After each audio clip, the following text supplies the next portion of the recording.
안녕하세요. 예상과 기항증의 경합 손해배상료에서 봅니다. 손해배상금 삭감독을 연구하는 자명입니다. 예상과 기항증의 경합이 무엇이고 예상과 기항증의 구분이 되면 문제가 없는데 애매모호한 경우 어떻게 구분하고 그 적용 기준은 뭐예요? 그런 의문에 대한 이야기입니다. 예상의 간여도 및 기항증의 기여도 적용 시 고려사항. 흑백 논리인가요? 인생도 선사도 흑백 논리만 가지고 해결할 수 없습니다. 그 중간도 있고, 예를 들면 예상과 기항증의 경합을 쫓는 것처럼 손사의 역할이기도 합니다. 주모손사, 심평원 자문이 자보수과 심의, 간호사 등처럼 기항증이 있다고 무조건 적용하는 것이 아니고 퇴행성과 기항증의 구분처럼 보험의 특성에 따라 그 적용 여부를 살펴봐야 합니다. 배상과 보상의 의학적 판단, 이경석조. 기항증이 없는 정상인도 그러한 예상이라면 그러한 손상이 발생할 수 있는가? 특정 예상이 없었다면 기항증만으로는 그러한 손상이 발생할 수 있는가를 따져 둘 다 그러한 결과를 초래하게 미흡한 경우에만 간여도를 적용할 수 있습니다.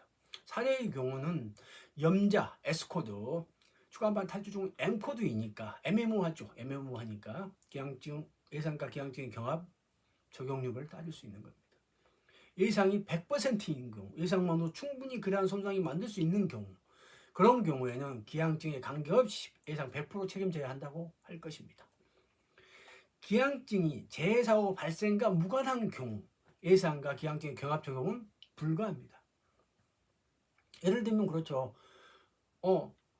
다리가 기항증이에요. 근데 교통사고하고 다리하고 관계없어요. 팔이 다쳤어요. 그러면 그 기항증 적용할 이유는 없는 거죠. 다만 기항증과 사고가 동시에 장애 발생 원인이 된 경우 손해배상액 산정 시 기항증의 기여도만큼 공제하거나 사고 간여도만큼의 장애 인정할 수 있습니다. 그런 학설로 자동차보험 대인 실무 보험 연술 예전에 나왔던 책인데요. 그 책 속에 상당인과관계설, 비율적 인과관계설, 가시상계 유추상계설이 있습니다.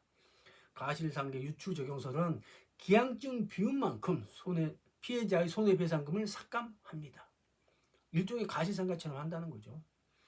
기항증의 고려요소 대법원 판례 법원이 기항증의 상해 전체 또는 사망에 대한 기여도를 정함에 있어서는 반드시 의학적으로 정확히 판정해야 하는 것은 아니고 변론에 나타난 기항증의 원인과 정도, 상해의 부위 및 정도, 기항증과 전체 상해와의 관계, 치료, 경과, 피해자의 연령과 직업 및 건강 상태 등 재반 사정을 고려하여 합리적으로 판단할 수 있습니다.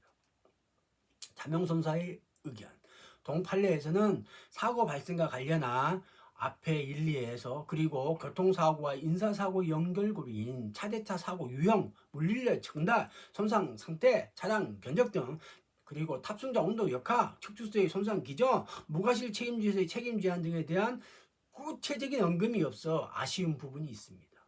자문의 등에게 이런 것을 알리려고 하는 겁니다. 사례의 경우 피해자의 경우 기항증의 고려요소 후미 추돌 사고 피해 차량 수리 견적 500만 원, 물리력 전달 피해 차량의 견적, 가해 차량의 견적 각각 제시합니다. 사고 유형과 손상 상태, 탑승자 운동력자, 척추뼈의 손상 기전 등으로 인한 부상 가능성이 있느냐, 급성 망곡 소실, 대부분 디스크 하얀색이라면 약한 디스크가 수분 감소보다 덜출로 인한 변성 등의 가능성, 퇴행성 변화도 있으나 기항증이 없는 점, 연령은 만 45세 정도, 직업은 회사원이고 사무직, 건강 및 현 상태는 사고 직후 증상 발현이 됐고 가거력, 피보험자 현 상태, 자각적 타격적 등을 종합적으로 판단해서 고려합니다. 의사의 의학적 판단도 중요하지만 그것만으로 판단할 수 없는 부분도 있기에 부득이 판례처럼 의료 상식에 비추어 같은 연령대를 기준으로 퇴행성과 기항증을 구분하고 종합적인 사회적 법적 판단을 요청할 수밖에 없습니다. 보시면 알겠지만 간단하지 않죠. 임강세 5단계 간여도 판정 기준 문국진 안왔다에도 있지만 복잡하니까 5개로 나눠서 하는 걸로 보여드리겠습니다. 첫 번째, 예상과 상당인가 전혀 인정 안 되는 경우, 당연히 사고가 아니어도 빵이죠. 예상과 상당인가 어느 정도는 인정이 되나 타 원인에 기인됐을 가능성이 높은 경우 25%입니다. 예상과 상당인가가 있을 수 있는 가능성과 없을 수 있는 가능성이 반반인 구 주로 실무 의사가 잘 모르니까 있을 수도 있고 아닐 수도 있고 이러면 이거 바로 50%라고 해야 됩니다. 예상 이해 원인이 기현되었을 가능성이 어느 정도 인정되나 예상에 기현됐을 가능성이 높은 비율일 때 75%, 예상의 상당히가 확실하게 인정되는 경우 100%, 이걸 기준으로 조금씩 플러스 마이너스 할 수 있다 이런 얘기입니다. 예상의 관여도, 장애 진단위가 이 판정 기준에 의거 사고의 관여도 70%를 인정했고 사명 손사의 질의 내용 등으로 포함해서 자문위도 관여도 50% 정도 수긍한 사례입니다. 다시 한번 말씀드리지만 원칙적으로 퇴행성과 기항증은 구분해야 됩니다. 같지 않아요. 심평원 자문위 시 자배법, 자보수과, 자보약관 판례에서도 기항증은 언급하고 있지만 퇴행성의 태자도 없습니다. 태자도 없습니다. 없으니까 구분해야 합니다. 알겠나요? 그렇지만 만약을 대비해서 퇴행성도 함께 살펴본 것입니다. 교통사고의 특성, 상황면책사고가 아닌 언인면책사고. 다음번에 시간 날 때 제대로 한번 다뤄보고요. 오늘은 사고 발생 원인은 가해자의 부주의로 피해 차량 후미 추돌한 겁니다. 피해 차량 운전자 때문에 교통사고가 발생한 것이 아닙니다.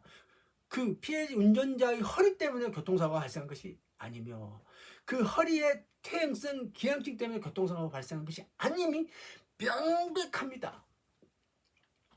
치료비 상승이나 후유장애 적용 항목이 달라진 것인지요. 판례 등에 의해서 원인 면책수로 따지거든요. 퇴행성과 기항증을 적용할 수 있다 하더라도 자보수과 규정에 의 사고로 인하여와 판례 등에 의해 상황이 아닌 면책 사유로 접근해야 합니다.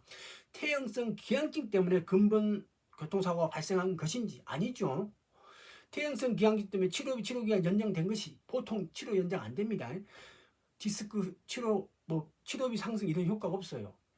퇴행성 기항증 때문에 후유장애가 더 중과된 것인지 더 중하지 않아요.